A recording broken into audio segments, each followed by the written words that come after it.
There's all kinds of opportunity with storytelling around interesting people who are doing fascinating things. And they may have been limited before, but today with the internet, there's all kinds of potential to tell those stories and also weave in the product in a really interesting way.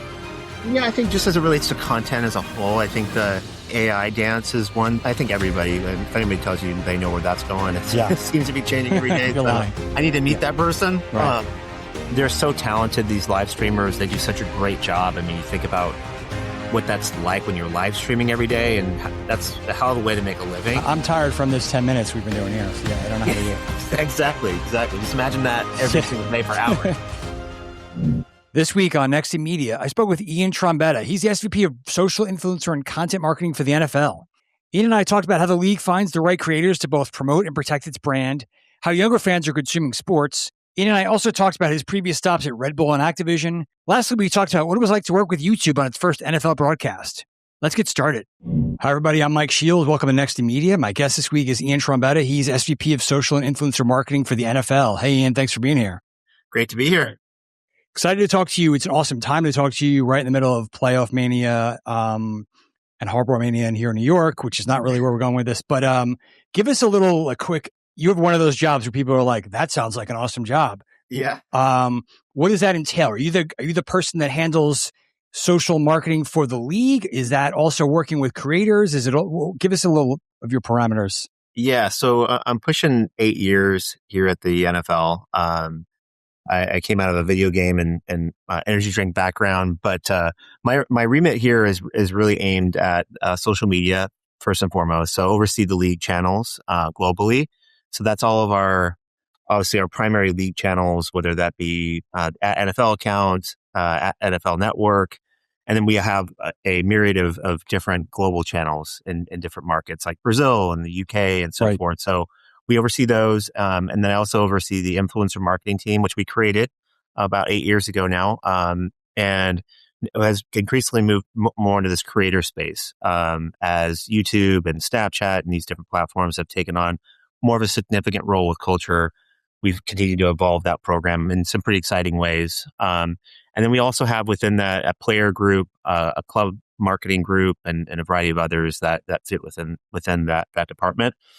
And then the last piece is on the content side. So we're doing a lot of the content creation on the advertising front, and all the way through to vertical social video, through a pretty scaled up content team out in LA. Right. That's my group. That's a lot of stuff. So I think, it's obvious. I think it's obvious to most people, the league, most sports leagues are going to go hard into marketing the sport and the games with on social platforms for sure. You might argue that does the NFL even need to wrap their arms around this creator thing when the TV business is so strong? You're on so many different platforms. Things are great right now. Yeah. Do you need to go there? But it seems like it's pretty important. Why is that? What's your thinking? I think it's important for a variety of reasons. The first being, I think any brand, let's just start there, it has an eye towards that next generation of consumers, and in our case, fans, right? So when we think about our fan base, creators are a great way to engage fans, especially those who might be what we consider more casual fans. Fans who aren't watching games on Sunday on CBS or NBC, et cetera.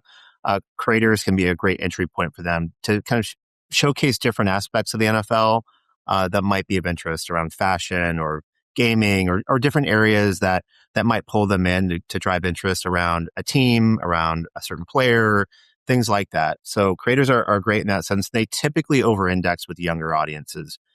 And as we continue to scale globally, now we're looking at all the international growth, which has been a big focus for us over the last couple of years in particular. Creators obviously have no borders in many cases. Right. The big global creators like Mr. Beast and IShowSpeed, or there's amazing creators in each of these countries that we're actively prioritizing. And so working with them on the ground in places like Sao Paulo or Dublin is just another great way for us to engage those communities and in many cases introduce them to football for the first time. So lots of different purposes. And now we can also weave in brand partners as well, much more easily than we were maybe 5-6 years ago. Yeah. Super Bowl is a great example. We're working with dozens of partners with creators on the ground in San Francisco. and it can fit so many different needs that not only we have, but the partners have as well. All right, definitely want to come back to the Super Bowl stuff. The question, I mean, every brand I think wrestles with this to a degree, or their agencies. There's a lot of creators. There's tons of big numbers thrown at you on the different platforms. How do you find the right ones without going to the top 10 that everybody sees and making sure that they are right for the brand? Because you don't want to mess. That's the trick, right? You don't want to mess with your product, but you want creators to be themselves. How do you find them, and how do you figure out who's right? Yeah, so we find them in a few different ways. I think the identification is really important. So for us, our social team and our influencer teams are really tapped into culture. So they're typically ahead of a lot of the dashboards or different things you might be seeing through the media or otherwise. And they're bringing in, here's an interesting creator that might have a different spin on sports, or might have an interesting spin on one of our players. So starting to just look at and identify what that content is. We're always looking to bring new creators into the fold, as well as some of the more established ones as well. So our secret sauce has really been all about creating long-term relationships with these creators and hopefully working with them at the very early stages of their growth. A really good example of that is someone like Kai Cenat. Mm-hmm. We've been working with now for, I think, close to 5-6 years. So he's broken out in the broader consciousness more recently, but you guys were with him early. Like he's the guy that does these epic streams, right? Yeah, he does these marathon streams, and he's someone that's now at the Grammy Awards and doing all kinds of different commercial work and otherwise. Our strategy has always been to get in as early as possible, because I think that's where we can also showcase a ton of value for them. Right, we can expose them to a much wider audience. So for us, it's that media exchange that we're talking about. We can offer a ton through linear, through streaming, through our owned and operated channels, and we know that they offer a lot too. So with that, we've always been of the mind that we want them to be themselves, and we want them to be as creative as possible, because for us, the win is they're engaging their audiences and their communities in great ways that pull the NFL in. Not that we're forcing them into a box and having to kind of force feed their audience. It's not going to work, particularly with the type of things that they're used to doing.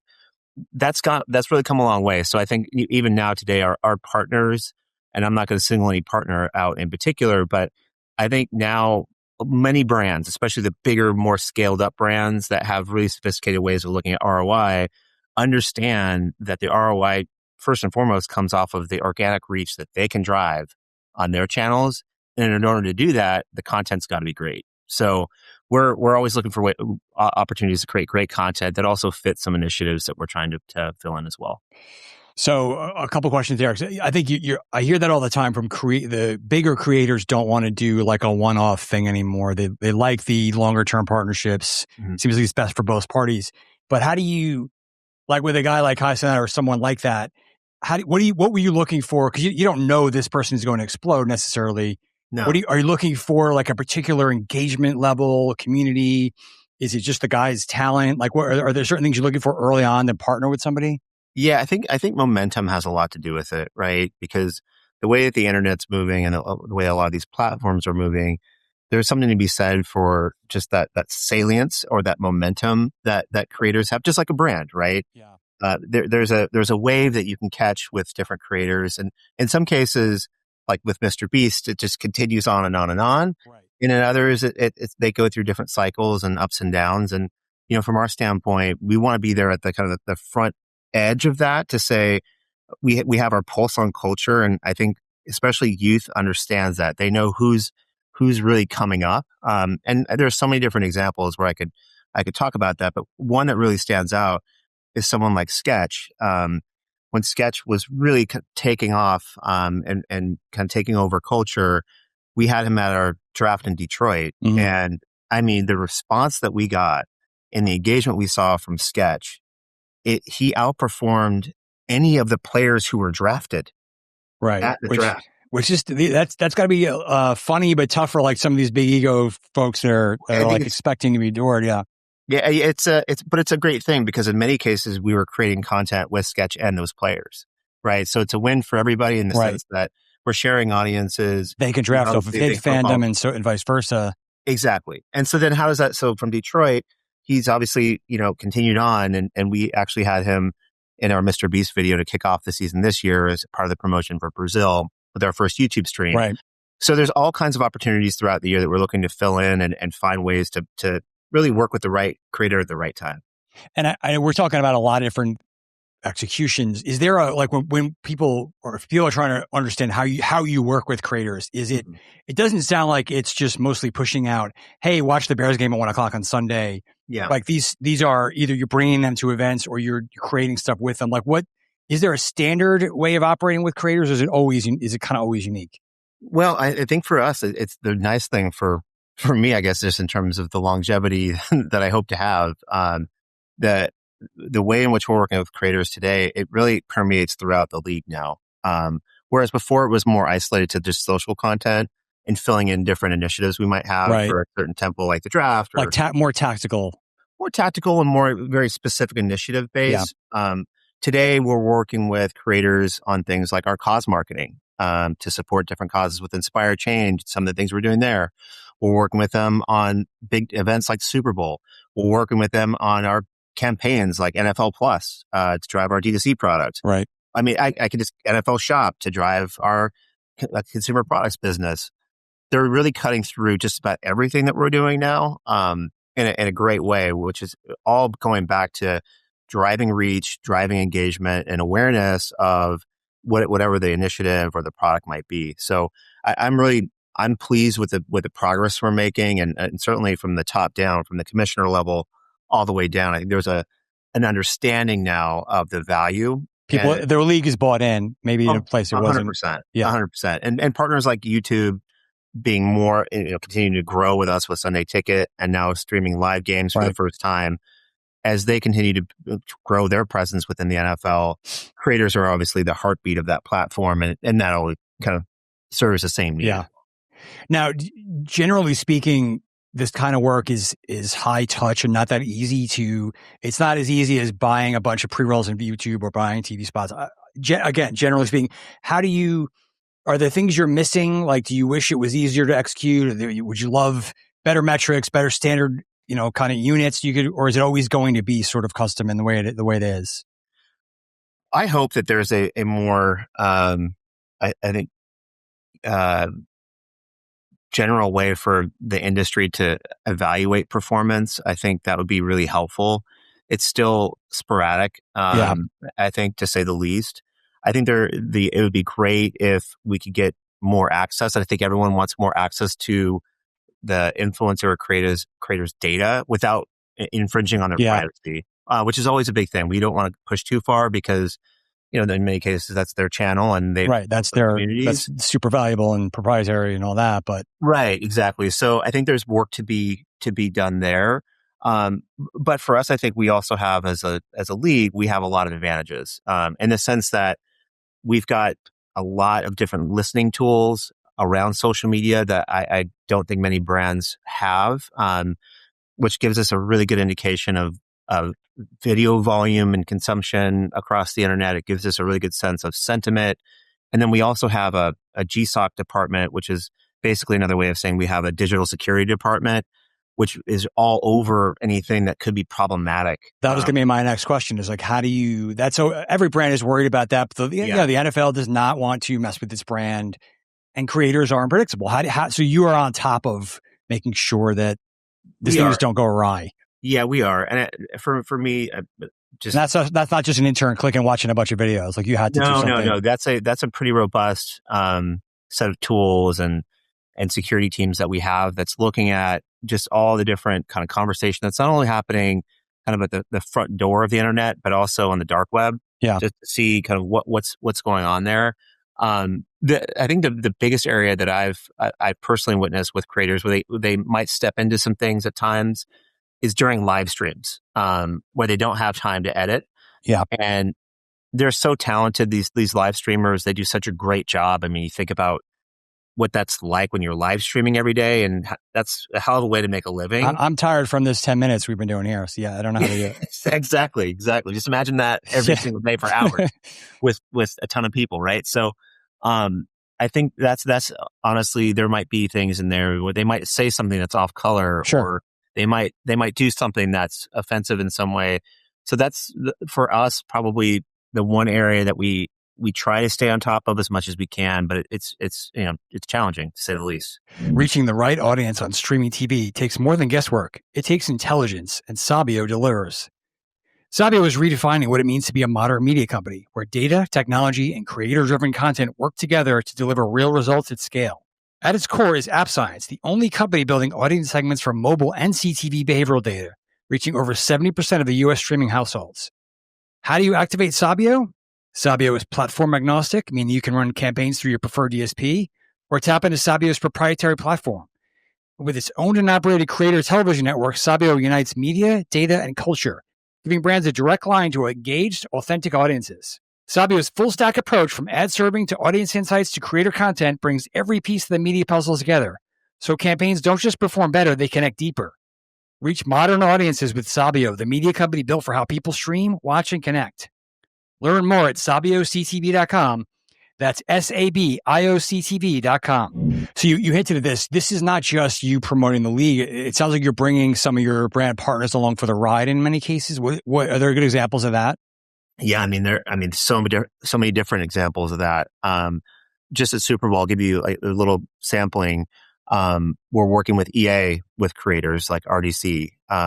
We're working obviously with YouTube and creators with our flag football game, and we've got a ton of creators that are going to be a part of that. We're working with our NFL Honors programming, which is the Thursday night showcase for our Walter Payton Man of the Year Award, MVP, etc. Yep.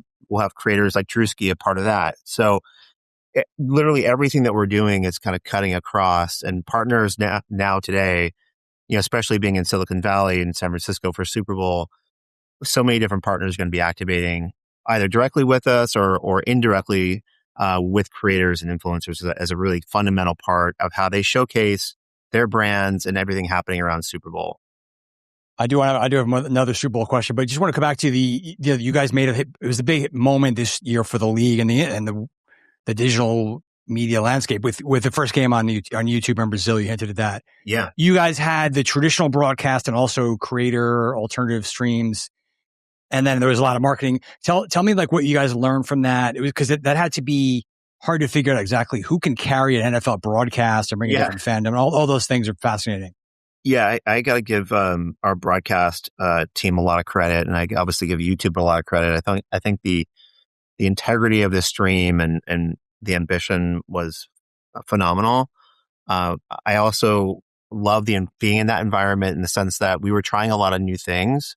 We were doing different alt streams and watch alongs with different creators like IShowSpeed. Yep. In the stadium, we had the Haley Khalils and others that were doing vertical video streams live in and around the stadium environment. We also had Destroying on the sideline. It was for me refreshing to see that we were bringing the YouTube world into the NFL world in I think a really cool way, an authentic way. But then dads like me still got my Kurt Warner regular broadcast. Yeah, exactly. You still got your avid, football. And I was actually, seeing Marshawn Lynch and Cam Newton and these guys down there. There was still, it was still football. Don't get me wrong. But there was also some cues and I think some nods to the YouTube audience as well. So what did that lead to? We set the all-time streaming record for YouTube, which was great. We had well north of 17 million people watch live on that Friday night.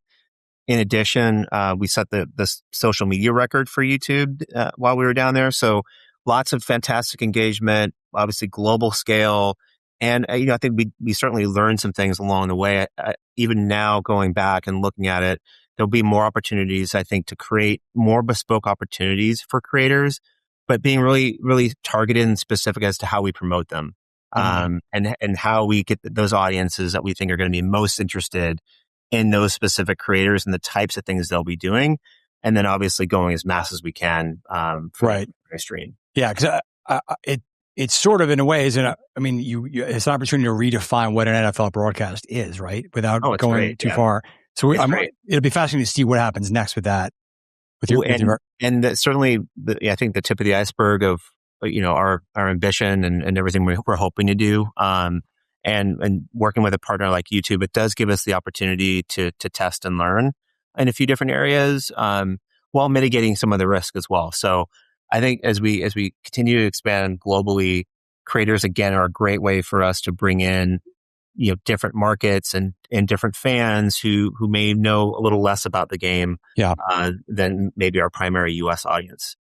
What about you hear a lot more about the player. I mean, first of all, if you go to ad industry events, especially Cannes, all of a sudden there's NFL players all over the place, like they've never been before. And you're hearing, we might have had something to do with that. Yeah. I got some great pictures when I was for my kids. Like, oh, look, Joe Burrow is here. This is insane. Yeah, that's great. But like that, there's a lot of talk about those guys being either borrowing tactics from creators or being another version of creators. Yeah. Are you guys involved in that? Is that individual, and like what our brands obviously are looking to glom onto as well? What does that look like for you right now? Yeah, I mean the player marketing and player brand presence, social presence is something that we're very involved in. I think if you take a big step back and look at it from a macro view, we have such a great opportunity from a league perspective to probably do more for our players than some of the other leagues, frankly. And I say that only because we only have 17 games, right? And out of those 17 games, the guys are wearing helmets. Yeah, and they're a little less recognizable. You don't see their face like all night, like an NBA player or whatever. That's right. And you've got rosters of 53 guys. Yeah. And, there's a lot going on. And, for us, I think there are so many things we can do to offer the fans more access to the players. And I do think there's such a fascination with NFL players because of, it's a physical game. It's a tough game. These are very tough guys. They're strong guys. But at the same time, when you're getting this other look as to what they're all about, whether that be with their families, like the Kelce's, Jason Kelce's a really good example of that with Kylie and the kids and, everything that he's built. Then you've got guys like Pat McAfee and everything that he's done. And what's interesting now, and I think it's really a positive sign for the league, is that some of our most famous players today are not quarterbacks. Certainly the quarterbacks get a lot of attention, right, and that's great, and receivers get a lot of attention, that's great.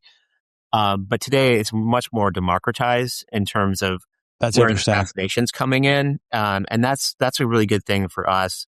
And I think of a guy like Andrew Whitworth is a really good example. Cam Hayward's a really good example. These guys are doing incredible things in their communities. And we want as many people as possible to know about them and share, what is that work and who are these guys, behind the face mask. So anyhow, as we think about the Cannes and the international component, we definitely want to continue to push in that direction. Fashion's one of those things we're going to lean into and hopefully showcase the guys and all the things that they're up to as well.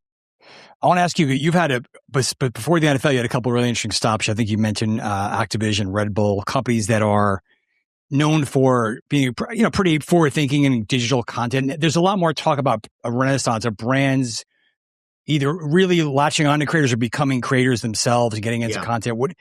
Where do you think that might be headed, and what do you remember from those places that would be applicable to today? Applicable, yeah. I think first starting with Red Bull. Red Bull was really, I think, ahead of the curve when it came to athlete marketing in particular, and if you think about how Red Bull's roots, it was in action sports, and no one knew who an action sport athlete was, right? Like a skater. No, unless you were really hardcore into that. Right. Like you didn't really know who some of these people were.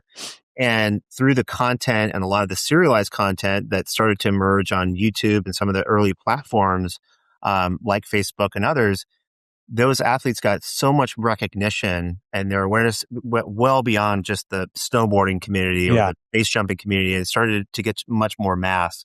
And I think for Red Bull, that was a big learning for me, is that there's all kinds of opportunity with storytelling around interesting people who are doing fascinating things. And they may have been limited before, but today with the internet, there's all kinds of potential to tell those stories and also weave in the product in a really interesting way. So that Red Bull, that's probably the fundamental thing. There are many with that brand that are fascinating, but that's one. And with Activision, I think it was really kind of similar to the NFL in the sense that there's such a premium on community.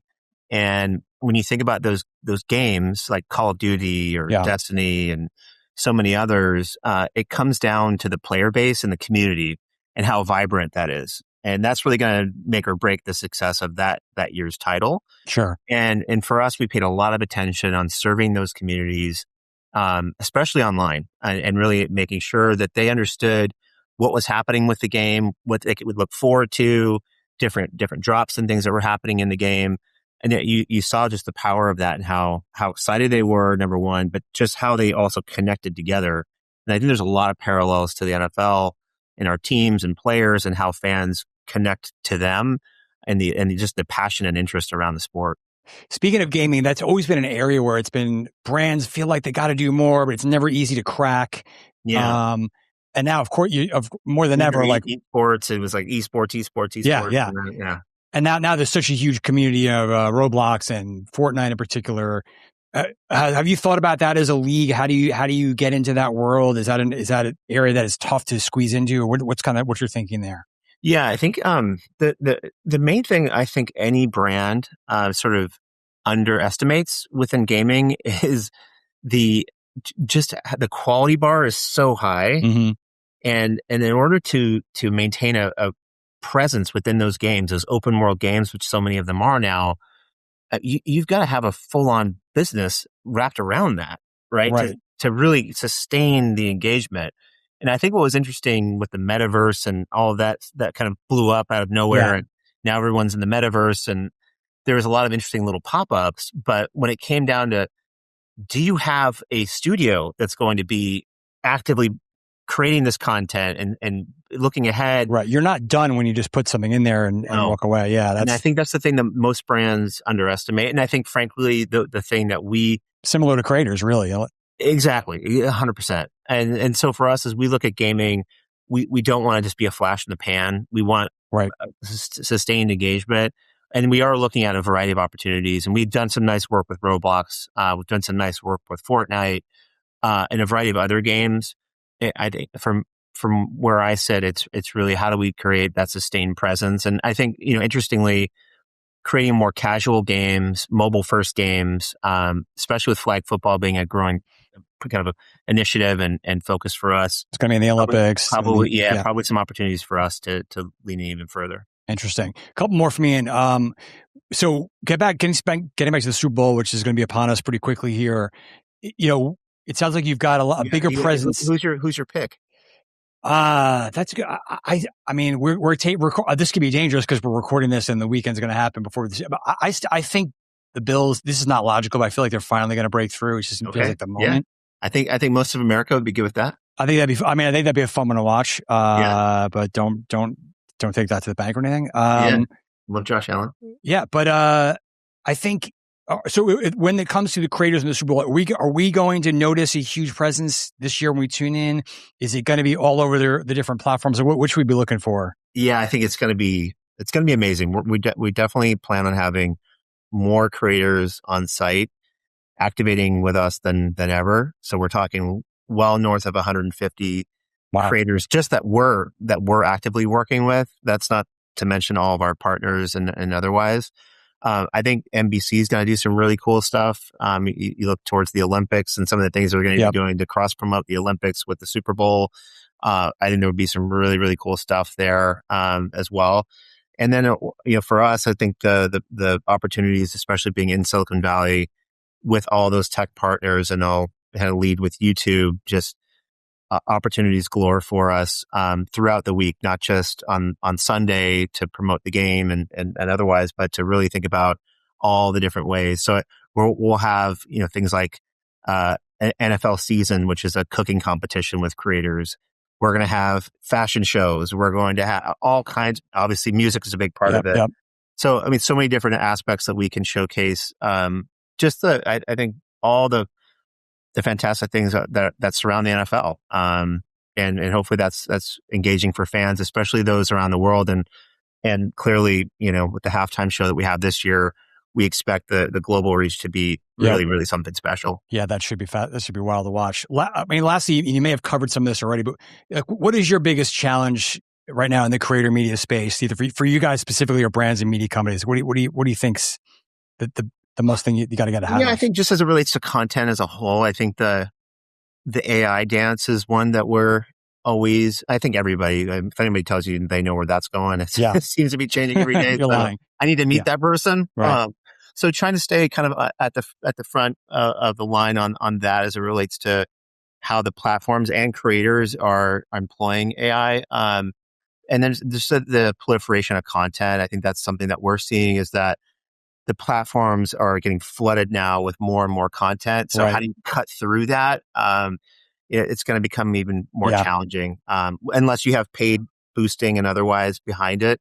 So those are a few things. I'm hopeful that we'll continue to really lean into those spaces and find ways to evolve and adapt as we need to, knowing that we are a big league and sometimes it's tougher to move maybe as fast as a smaller company, but we definitely want to stay agile. All right. Well, good luck for the next crazy couple of weeks, Ian. Thanks so much for your time here, and let's do this again someday. Yeah, excellent. Great talking with you, and enjoy the playoffs. Thank you. Cheers. Thanks again to my guest this week, the NFL's Ian Trombetta, and my partners at Sabio. If you like this episode, please take a moment to rate and leave a review. We have lots more to bring you, so please hit that subscribe button. We'll see you next time for more on What's Next in Media. Thanks for listening.